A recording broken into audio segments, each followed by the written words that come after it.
Tiga, dua, satu.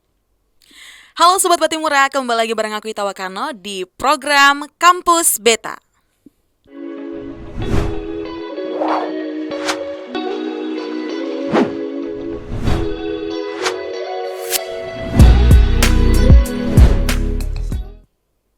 Luar biasa, Bapak apa kabarnya hari ini? Kabar baik. Baik, baik Ya, sekali baik ya Pak ya. saja. Iya guys, jadi Ya. hari ini udah kedatangan tamu spesial. Ini Wakil Dekan 1 Fakultas Ilmu Sosial dan Ilmu Politik. Nah, Ya. ini just for information, Pak Ufi ya Pak. Ya, Saya panggilnya Pak siapa nih? bisa Pak Ufi, Pak Oce Ya, juga untuk bisa. lebih lebih mantep lagi nih, mungkin Bapak bisa memperkenalkan diri Bapak dulu ya, supaya listeners juga bisa tahu wah kita lagi bincang-bincang sama siapa nih. Oke, baik. Kalau nama lengkap eh, Dr. Joseph Antonius Ufi, SSMA, biasa dipanggil Pak Oce atau Pak Ufi. Eh, Kalau ditanya mengenai profil saya, cerita panjang. Jadi walaupun saya ini sebagai anak Maluku, saya tidak bersekolah di Maluku. Saya bukan alumni FISIP, tapi S1 saya itu filsafat di Sulawesi Utara di Manado, Sekolah Tinggi Filsafat. Jadi tahun 98 saya selesai filsafat, saya jadi asisten dosen di situ. Kebetulan skripsi saya juga mengenai filsafat ilmu. Uh, itu saya mengkaji perspektif filsafat ilmunya Popper. Karl Popper itu bapak filsafat ilmu abad 20. Dan saya membedah pikiran dia. Waktu itu di dalam skripsi itu saya mengklaim bahwa di Indonesia kajian tentang Popper sebagai bapak filsafat ilmu modern abad 20 itu di Indonesia saya sebagai orang ketiga. Yang pertama Dr. Ignas Kleden, yang kedua Dr. Taryadi, dan yang ketiga saya dari STF Pineleng. Sekembalinya saya dari Manado tahun 98-99 itu berbarengan dengan kerusuhan, konflik. Jadi sambil mengajar di Akademi Sekretariat Manajemen dan Setia Trinitas, juga di Unpati tapi sebagai dosen honorer gitu. Tapi lebih banyak kemudian terlibat dalam aktivitas kemanusiaan.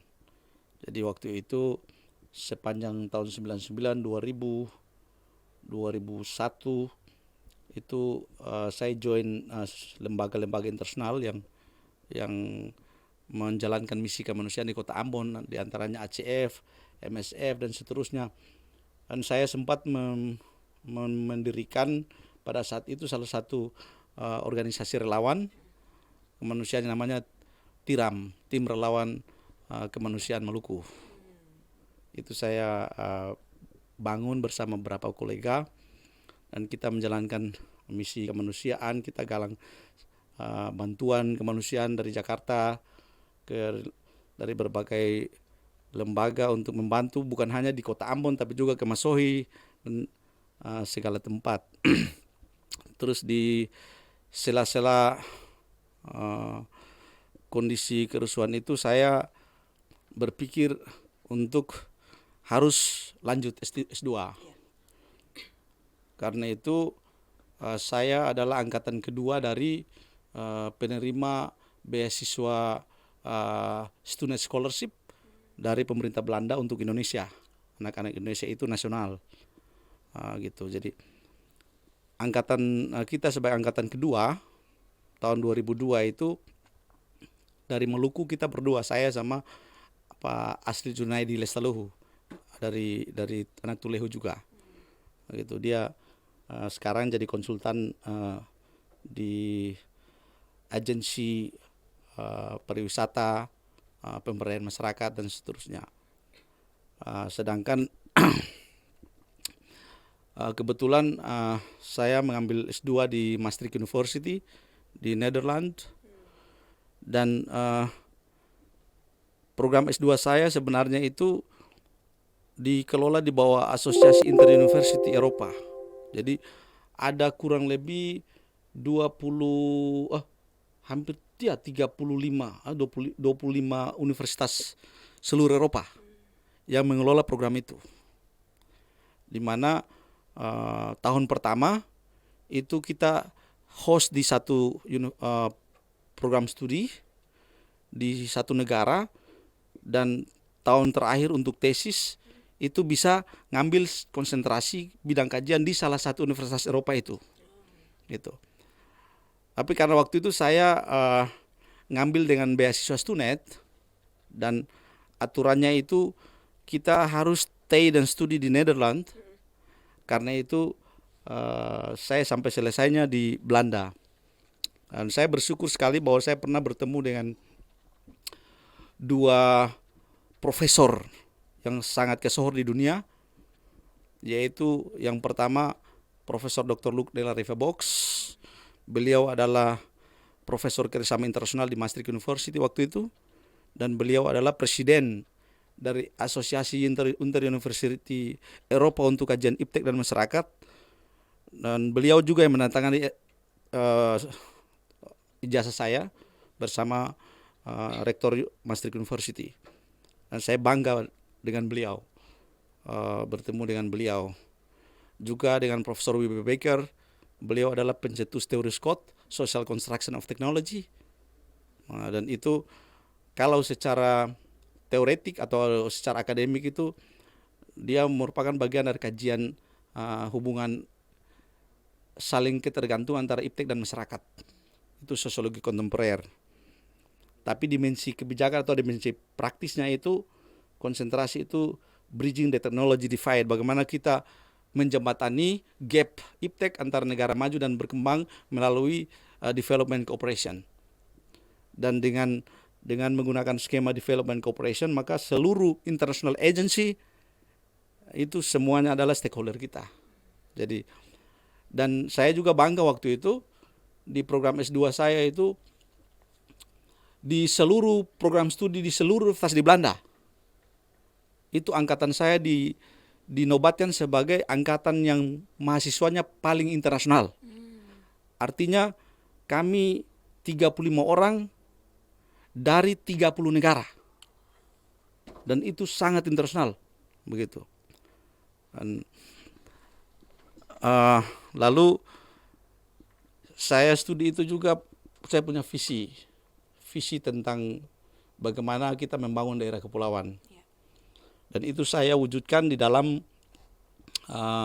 kalau kita ikuti perkembangan dunia, itu isu-isu tentang kepulauan itu dia menguat pada sidang PBB, United Nations Conference on Development and Environment, lingkungan dan pembangunan, di Rio de Janeiro tahun 92. Di situ di pasal agenda 21, pasal 21 dia bicara khusus tentang bagaimana pembangunan berkelanjutan untuk wilayah pulau kepulauan di dunia. Dan kemudian UNESCO internasional yang home base-nya di Paris itu mendapatkan mandat internasional untuk mengemban misi pengembangan iptek untuk wilayah kepulauan dan pesisir dunia. Kebetulan salah satu pilot project dari UNESCO untuk isu kepulauan itu ada di Kepulauan Seribu, Jakarta. Dan saya join project itu. Saya penelitiannya di Kepulauan Seribu, Jakarta, dengan DKP, dengan pemerintah Indonesia dan UNESCO, untuk kemudian menulis tesis saya di bawah bimbingan dari Profesor Luc de la Rive-Box. Dan saya senang sekali karena Profesor Luc ini segera setelah saya lulus tahun 2003 akhir masuk 2004, itu beliau langsung di-switch dari Maastricht menjadi rektor di ISS, Institute of Social Studies di Den Haag. Dan itu salah satu university, satu pendidikan tinggi Belanda yang sangat kesohor di dunia juga. Dan mantan supervisor S2 saya adalah rektornya setelah saya lulus. Jadi saya bangga pernah bertemu dengan mereka dan di bawah asuhan mereka. Beliau mengatakan waktu itu, Yosep, kamu mau ketemu siapa saja di dunia tinggal bilang aja. Dia yang connect. Itu. Dan saya belajar banyak tentang, waktu saya bilang dia, you are a great global network I ever met. Gitu. Dan itu saya bangga. Begitu. Waktu pulang setelah itu, karena saya punya dua opsi pilihan karir, yaitu pertama politik dan akademis. Jadi plan A adalah Karpan, harus anggota DPRD di Karangpanjang, dan plan B adalah dosen Unpati. Itu jadi untuk mewujudkan plan A itu saya kemudian menjadi ketua tim Maluku untuk deklarasi Partai PDK dari Prof. Rias Rasid, kemudian Partai PIB dari Indonesia Baru dari Dr. Syahrir. Kita tahu bersama Dr. Syahrir ada ekonomi kawakan Indonesia. Di zaman SBY itu beliau adalah Watimpres bidang ekonomi, dan Dr. Syahrir adalah dia punya kader langsung itu Sri Mulyani sama Hati Basri, mantan Menteri Keuangan Indonesia. Dan waktu itu saya sebagai secara praktis setelah saya injak kaki di Ambon bertepatan dengan pemilu 2004, itu saya ambil alih pimpinan partai, begitu. Dan saya sempat maju dari Dapil Malra untuk Karpan, dan suara saya itu suara kursi. Saya seharusnya masuk DPRD di Karpan tahun 2004 itu. Tapi kursi saya dicuri karena kita tidak punya kuasa dan tidak punya uang.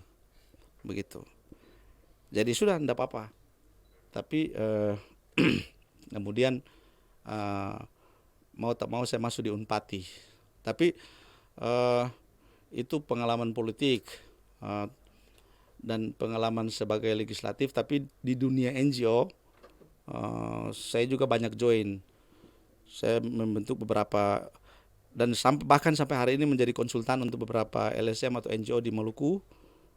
Dan, saya sebagai kepala proyek itu memenangkan banyak sekali proyek di Maluku ini.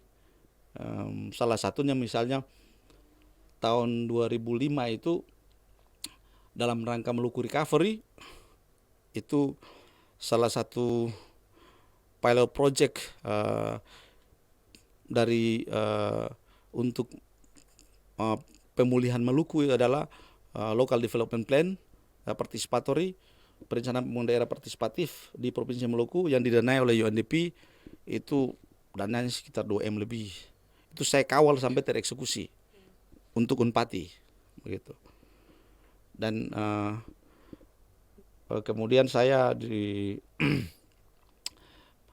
sejumlah proyek juga di dunia NGO, itu misalnya dengan FAO, Food and Agriculture Organization, itu home base-nya di Rome, Italia.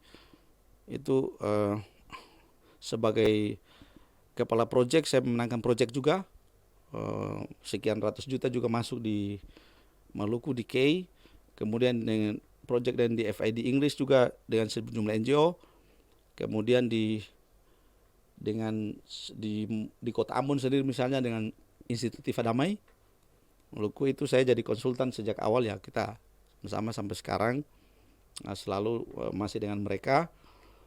Dan waktu proyek PTD Peace Through Development antara UNDP sama Bapeda Provinsi, itu beberapa proyek untuk pelatihan manajemen konflik and peace building, itu saya juga sebagai kepala proyek memenangkan itu dan mengerjakannya. Dan saya punya network yang sangat luas, sangat luas sekali. Dan tahun 2005 oleh Kedutaan Belanda di Jakarta melalui NESO, Netherlands Education Center di Jakarta, itu mereka meminta saya untuk menjadi duta pendidikan Belanda sekaligus perwakilan beasiswa Belanda untuk Maluku Utara, Papua. Jadi dari 2005 sampai 2012 itu saya juga mempersiapkan anak-anak dari Maluku, Papua, um, Maluku Utara yang mau studi di Belanda itu saya kawal mereka untuk studi ke sana. Uh, Seperti itu. Luar biasa, Pak. Itu beberapa pengalaman-pengalaman rekam jejak saya selama ini sebelum masuk di FISIP ini. Dan sejak saya di FISIP ini sebelum jadi Wadek ini pun sekian proyek kita sudah kasih masuk di Unpati. Misalnya proyek CSR ya, PT Pertamina Persero, Regional Maluku Papua Maluku Utara nomor 8 kerjasama dengan Unpati untuk dalam rangka properti hijau itu beberapa spot di TBP Moyame, di Laha dan seterusnya. Itu saya sebagai ketua tim studi pemetaan sosialnya, kemudian perencanaan CSR-nya dan manajer programnya. Seperti itu. Terakhir kemarin kami di Blok Masela saya sebagai ketua tim juga dari Unpati untuk melakukan studi pemetaan sosial Blok Masela sekaligus mendesain renstra CSR Komdev Blok Masela untuk 4-5 tahun ke depan. Kemarin kami juga sudah memenangkan tender juga untuk Unpati itu 2,5 M. Itu studi lokal vendor. Ini karena tertunda saja. Jadi itu kami juga sementara merintis di Pelindo. Kebetulan Pelindo sebagai BUMN di Ambon ini mereka minta Pak Rektor untuk tim dosen Unpati membantu melakukan studi dan menulis buku tentang transformasi Pelindo Ambon. Dan saya juga bagian dari tim itu dan kita sedang bekerja lepas dari urusan perwadekan ini. Ya saya khusus untuk di FISIP ini kebetulan saya di Prodi Administrasi Publik dan kemarin saya mengawal bersama teman-teman akreditasi kita untuk mendapatkan akreditasi A. Itu benar-benar itu sumbangsi kami untuk walaupun bekerja dengan berdarah-darah dengan kerja keras dan kita mendapatkan akreditasi A itu dan kedepannya kita menuju akreditasi unggul. Iya, luar biasa. Itu kurang lebih sedikit profil Iya. yang dapat saya sampaikan kepada adik-adik semua. Terima kasih. Iya, luar biasa Bapak. Ini dengan sejuta pengalaman ya yang sudah Bapak jalani selama ini. Kemudian juga kemarin juga alhamdulillah ya diberikan kesempatan untuk menjabat sebagai Wakil Dekan 1. Ya. Nah, Bapak dengan pengalaman Bapak yang bisa dibilang cukup luar biasa dan banyak sekali. Nah, kira-kira sebagai Wakil Dekan 1 nih, apa yang Bapak rencanakan untuk FISIP ke depannya, Pak? Ya, saya sebagai Wakil Dekan 1 ini cuma tugas tambahan.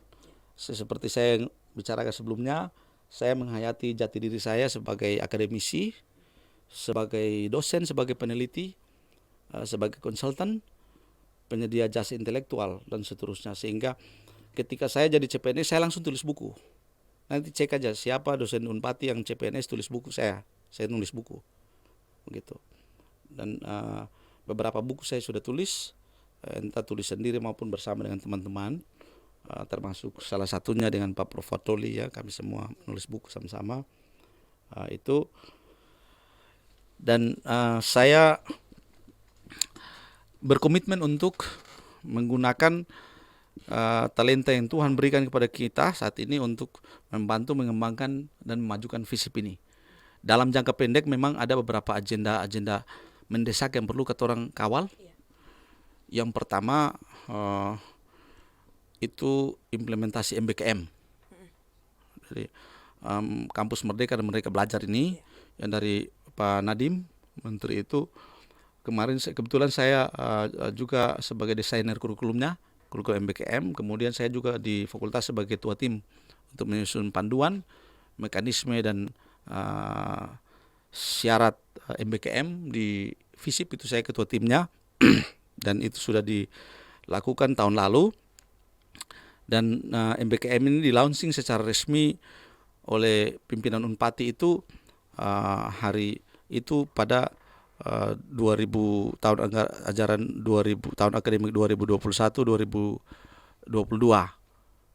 dan karena saya dipercaya oleh Senat dan oleh Pak Dekan untuk membantu beliau di bidang akademik yang menjalankan Tridharma, maka di bawah tekanan waktu ini, dan kami baru dilantik belum lama, sementara kita berkejaran dengan waktu, sehingga mau tak mau saya secara taktis itu tugas pimpinan itu menyediakan menu dan mitra. Dan kemarin saya sudah koordinasi dengan Bapekot di Kota Ambon dan Kepala Bapeda Provinsi juga untuk hari, dan beberapa kepala dinas. Bos Pelindo juga minggu depan kami segera turun untuk menyiapkan orang-orang yang akan membantu mendampingi mahasiswa kita yang mengikuti MBKM sehingga program ini jalan. Masalahnya dari sisi waktu, sistem aplikasi kita itu close-nya tanggal 18, sehingga kita berkejaran dengan waktu ini. Mudah-mudahan dengan pertolongan Tuhan dan dukungan pimpinan, dalam hal ini Pak Dekan, kita kerjasama sehingga mahasiswa bisa terkawal untuk soal MBKM ini. Selain itu juga kita berkomitmen juga untuk mendorong ini prodi komunikasi soal akreditasi. Jadi memang ini juga menjadi tanggung jawab kita bersama, karena saya sebagai penanggung jawab akademik tentu berkomitmen untuk mendorong bersama dengan pimpinan fakultas, pimpinan jurusan, dan Kaprodi, teman-teman dosen di komunikasi untuk segera menuntaskan proses pengiriman dokumen akreditasi prodi. Ini sangat mendesak demi nasib adik-adik sekalian ke depan. Saya kira itu soal kemudian karena ini COVID, sehingga MBKM itu ada di sekitar Kota Ambon, kecuali mereka yang mengikuti skema MBKM yang dikucurkan oleh Dikti, Kemendikti gitu. Ya, untuk sementara itu. Luar biasa sekali ya, ini juga menjadi salah satu hal yang menjadi pusat perhatian juga ya, terkhususnya untuk anak-anak ilmu komunikasi, karena yang kita ketahui juga memang sekarang ini minat anak-anak mahasiswa untuk masuk program studi ilmu komunikasi juga sangat banyak, cuman mungkin karena akreditasnya yang belum ini ya Pak ya. Jadi kakak-kakak tingkat juga mungkin banyak yang masih menunggu kepastian untuk akreditas kita.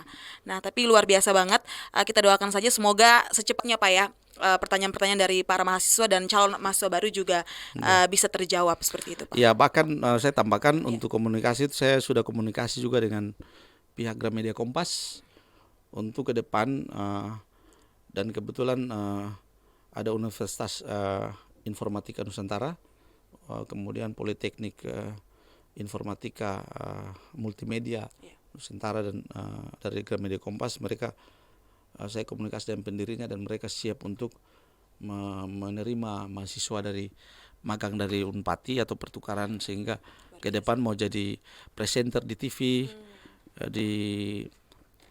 mau jadi wartawan Kompas, mau jadi itu semua ke depan itu terbuka luas.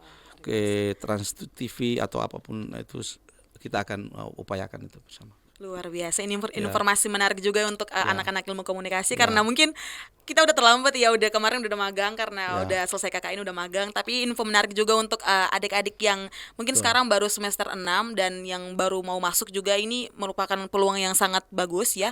Udah ada kerjasama yang dibangun dari sekarang, jadi siap menjemput bola ya Pak. Yang penting rajin belajar dan bisa terus menghasilkan karya-karya untuk program studi. Luar biasa Bapak. Nah, kemudian Bapak ini kan udah mau masuk proses tahun ajaran baru ya Pak ya. Ini kira-kira mungkin apa yang ingin Bapak sampaikan untuk mahasiswa-mahasiswa baru yang akan masuk nih, terkhususnya untuk mahasiswa yang pengen join di FISIP Pak? Ya, jangan ragu-ragu masuk ke FISIP, karena FISIP ini dia bernilai seksi, dia ke depan dia punya lapangan pekerjaannya luas sekali, sangat pangsa pasarnya sangat luas, termasuk komunikasi sebagai salah satu unggulan, prodi unggulan di Unpati, itu kita dorong bersama dengan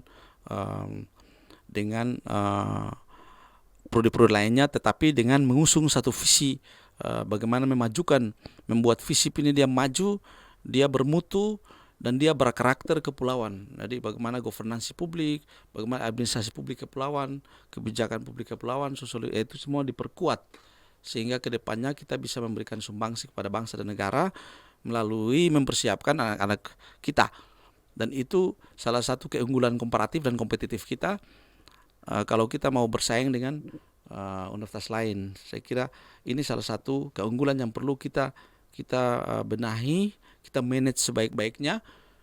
Jadi istilah saya itu, saya sangat percaya diri karena kalau kita mengemban isu kepulauan ini dan mengelolanya secara baik dan memanage, maka biar universitas dari luar pun mereka yang berorientasi kontinen tidak bisa. Kita ahli di bidang kita dan kita ahli di sini. Seperti itu prinsip saya. Seperti itu, dan kita harus percaya diri bahwa FISIP ke depan akan jauh lebih maju lagi dari yang sudah ada ini, dan supaya tugas saya itu membuat supaya kepemimpinan FISIP ini berhasil, Pak Dekan punya kepemimpinan berhasil, dan FISIP maju, anak-anak kita juga.